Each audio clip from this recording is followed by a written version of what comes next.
Hello everyone, जय हिंद जय भारत। आज मैं फिर आपके सामने एक टॉपिक लेकर आई हूँ, डेट इज़ WTO सब्सिडी।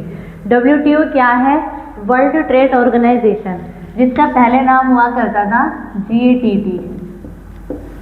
ठीक है, बाद में इसका नाम पड़ा WTO। अब इसकी ना मेन हमें बात करनी है इसकी सब्सिडी के बारे में।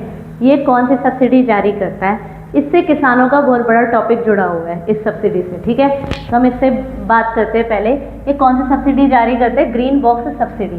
ग्रीन बॉक्स से जो सब्सिडी होती है उसने ना 3 भागों में बांटा है, green box, amber box, blue box. तीनों सब्सिडी के बारे में देखते हैं। ग्रीन बॉक्स जो सब्सिडी होती है वो अंतर्राष्ट्रीय व्यापार उत्पादन में कोई बाधा उत्पन्न नहीं करती। विकृति मतलब बाधा उत्पन्न नहीं करती है। अगर आप अंतर्राष्ट्रीय व्यापार कर रहे हो, उत्पादन कर रहे हो, तो उसमें कोई दिक्कत नहीं होती, क्योंकि ये किस पे सब्सिडी दे रहा है? रिसर्च करना तो अच्छी बात है, किसी भी क्षेत्र को आगे बढ़ाने के लिए उसमें रिसर्च करनी पड़ती है। पर्यावरण संरक्षण हो गया, आपदा रहित कार्य हो गए, तो उसमें ग्रीन बॉक्स सब्सिडी दी जाती है। ये कोई बाधा उत्पन्न नहीं करती, अच्छी सब्सिडी है। लेकिन एम्बर बॉक्स सब्सिडी है, ये बाधा उत्पन्न करती है, अंतर्राष्ट्रीय व्यापार और उत्पादन में बाधा उत्पन्न करती है। इसके एग्जाम्पल क्या है? MSP। जैसे मान लीजिए हम सरकार क्या करती है, न्यूनतम समर्थन मूल्य देती है। अगर मान लीजिए कि सरकार को अच्छी खासी कीमत पर बेच रहे हैं, ठीक है, तो MSP सरकार लेती है, तो किसानों को ना कुल मिला के प्रोटेक्शन दे रही है, सपोर्ट दे रही है। फिर उर्वरक, सरकार क्या करती है? उर्वरक में सब्सिडी देती है।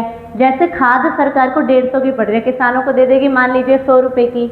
बिजली में, सिंचाई में छूट दे रही है। तो अगर किसान को किसी की भी लागत 10 रुपये पड़ी, तो उसको वो 12 या 13 में ही बेचेगा, क्योंकि उसकी लागत कम हो गई, तो वो सस्ता बेचेगा। फिर यही सामान विदेशों में सस्ता बिकता है, तो उन देशों का अपना सामान नहीं बिक पाता, इसलिए कई देश इस सब्सिडी को पसंद नहीं करते। ठीक है, तो तीसरी है ब्लू बॉक्स सब्सिडी। ये हद से हद क्या करती है? किसी भी चीज़ का हम उत्पादन कर रहे हैं तो उसमें एक लिमिट रखती है, तुम्हें इससे ज़्यादा इसका उत्पादन नहीं करना, तो ये ब्लू बॉक्स सब्सिडी होती है। भारत सबसे ज़्यादा एम्बर बॉक्स सब्सिडी अप्लाई करता है। चलिए ठीक है, चलते हैं। जय हिंद जय भारत। अगले टॉपिक में हमारी फिर से मुलाकात होगी।